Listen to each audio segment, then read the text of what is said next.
রাজধানীর বাইরের কাঁচা বাজারগুলোতে বাড়তে শুরু করেছে সবজির সরবরাহ। যোগান বাড়ায় বিভিন্ন সবজির দাম কেজি প্রতি কমেছে ৫ থেকে ১০ টাকা পর্যন্ত।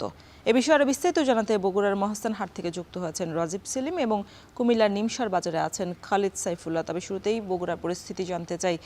রাজীব, সবজির দাম কমে আসায় ক্রেতা বিক্রেতারা কি বলছেন? রওশন, বগুড়ার সবচেয়ে বড় পাইকারি সবজির মোকাম মহাস্থানে যে সবজির আজকে যে সরবরাহ রয়েছে, কদিন আগে সেই সরবরাহ অনেকটাই কমে গিয়েছিল। একইভাবে অন্যদিকে রোজায় সবজির চাহিদা বেড়েছিল, যে কারণে সবজির কিছু কিছু সবজির দাম একেবারে নাগালের বাইরে চলে গিয়েছিল, যেটি ঈদের পরপরই অনেকটা স্বাভাবিক হয়েছে। সবজির সরবরাহ যেমন বেড়েছে, ঠিক একইভাবে চাহিদা কমেছে, সে কারণে দাম অনেকটা কমে গেছে। আমরা দেখেছি যে রমজানে বেগুন বিক্রি হয়েছে ৭৫ টাকা, যেটি ৫ ভাগের ১ ভাগ দামে বিক্রি হচ্ছে আজকের বাজারে ১৫ টাকায় বিক্রি হচ্ছে। আমরা আজকের বাজারে টমেটো বিক্রি হতে দেখেছি ১৫ টাকায়, যেটি ১০ থেকে ১৫ টাকায়, যেটি সপ্তাহখানেক আগেও ২০ টাকায় বিক্রি হয়েছে। মিষ্টি কুমড়া বিক্রি হচ্ছে ২৫ টাকায়, যেটি ৫ টাকা কেজি প্রতি কমেছে, ৩০ টাকায় বিক্রি হয়েছে কদিন আগেও। পটল বিক্রি হচ্ছে ৪০ থেকে ৪৫ টাকা, যেটি রোজায় বিক্রি হয়েছে ৫০ টাকা। এবং সবজির মধ্যে সবচেয়ে কম দামের যে সবজি সেটি হচ্ছে আলুর দাম ৮ থেকে ১০ টাকায় বিক্রি হচ্ছে আজকের বাজারেও। এতে করে ভোক্তা পর্যায়ে যতটা স্বস্তি ফিরেছে, ঠিক একইভাবে অস্বস্তিতে পড়েছেন চাষিরা, অর্থাৎ যারা বিক্রি করতে এসেছেন সরাসরি এই হাটে। চাষিরা বিক্রি করতে আসেন এবং তারা সবচেয়ে বেশি অস্বস্তিতে পড়েছেন, কারণ তারা বলছেন যে তাদের উৎপাদনের যে খরচ, সেই খরচ উঠছে না। অথচ বগুড়া শহরের যে বাজার, এখান থেকে ১০ থেকে ১২ কিলোমিটার দূরের বাজার, সেই বাজারেও এখান থেকে যে দামে বিক্রি হয় তার চেয়ে দ্বিগুণ বা তিনগুণ দামে বিক্রি হয়। সে কারণে ভোক্তারা আসলে দাবি জানিয়েছেন যে বাজার তদারকির মাধ্যমে বাজার নিয়ন্ত্রণ করা হোক। এই ছিল আমার কাছে বগুড়ার মহাস্থান হাট থেকে সবজির দরদামের সব শেষ খবর। রওশন। খালেদ, কুমিল্লার বাজারগুলোর পরিস্থিতি কি? রওশন, কুমিল্লার বাজারেও ঈদের পরে কিছু কিছু সবজির দাম বেড়েছে এবং বেশিরভাগ সবজির দামই কিন্তু কমেছে। কুমিল্লায় এই মুহূর্তে শীত সবজির শেষ সময়টি চলছে। যে সবজিগুলোর উৎপাদন হয়েছিল ফসলের মাঠে, সেগুলো কিন্তু এখনও যেগুলো রয়েছে সেগুলো আসছে এবং দাম কিছুটা কম। তবে আলুর দাম কিছুটা বেড়েছে। ৭ টাকা ১০ টাকা যে আলুর দাম ছিল, সেটি কিন্তু কৃষক পর্যায় থেকে এগুলা আড়তদারদের কাছে চলে এসেছে এবং এটি এখন ১৬ টাকা কেজিতে এই নিমসার বাজারে পাইকারি বিক্রি হচ্ছে, যেটি খুচরা বাজারে ২৫ টাকা বিক্রি হচ্ছে। এছাড়া টমেটোর দাম কমেছে, টমেটো ৬০ টাকা থেকে ১০ টাকা কেজি বিক্রি হচ্ছে এবং লাউয়ের দাম ঈদের আগে ছিল কম, লাউ করলা সেগুলোর দাম কিন্তু ১০ থেকে ২০ টাকা করে বেড়েছে।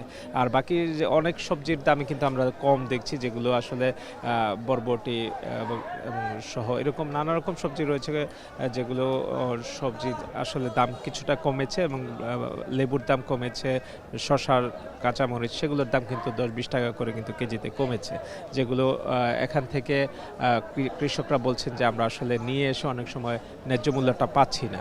আর এখানে বিক্রেতাদের সাথে কথা বলে জানলাম যে সারা দেশে যে জ্বালানি তেলের সংকট, তার কারণে কিন্তু অনেক সবজি দূর দূরান্তে যেগুলো আগে সরবরাহ হতো এই বাজার থেকে, সেখানে কিছুটা প্রভাব পড়েছে এবং দূর থেকে আসা সবজির সবজিও কিন্তু এখানে অনেকটাই কম আসছে। তো যার কারণে স্থানীয় কৃষকদের উৎপাদিত পণ্য এখানে বিক্রি হচ্ছে। তারপরও কৃষকরা বলছেন যে আসলে দাম না পাওয়ার একটা কথা বলছেন, যদিও এই মৌসুমের সবজি কিন্তু এখনই শেষ হয়ে যাচ্ছে, আরও হয়তো কিছুদিন পরে নতুন নতুন সবজি আসবে এবং শীতের যে সবজিগুলো রয়েছে এগুলো শেষের দিকে। তো এই নিমসার বাজার থেকে সারা বাংলাদেশের সবজি সরবরাহ হয়ে থাকে এবং এটি এই অঞ্চলের সবচেয়ে বড় কাঁচা সবজির মোকাম। রওশন। কাঁচা বাজারের পরিস্থিতি জানাচ্ছিলেন সহকর্মীর। এদিকে ভোলায় কয়েক দিনের ব্যবধানে বেড়েছে প্রায় সব ধরনের মাছের দাম। নিষেধাজ্ঞায় ইলিশ সহ সব ধরনের নদীর মাছ ধরা এবং বিক্রি বন্ধ থাকায় বাজারে কমেছে সরবরাহ। এতে এর প্রভাবে প্রকারভেদে দাম বেড়েছে ৫০ থেকে ১৫০ টাকা পর্যন্ত। এ বিষয়ে আরও বিস্তারিত জানাতে ভোলা থেকে যুক্ত হয়েছেন ইমতিয়াজুর রহমান। ইমতিয়াজ, মাছ বাজারে কি অবস্থা দেখছেন? কোন মাছ কেমন দামে বিক্রি হচ্ছে, বিস্তারিত জানাবেন।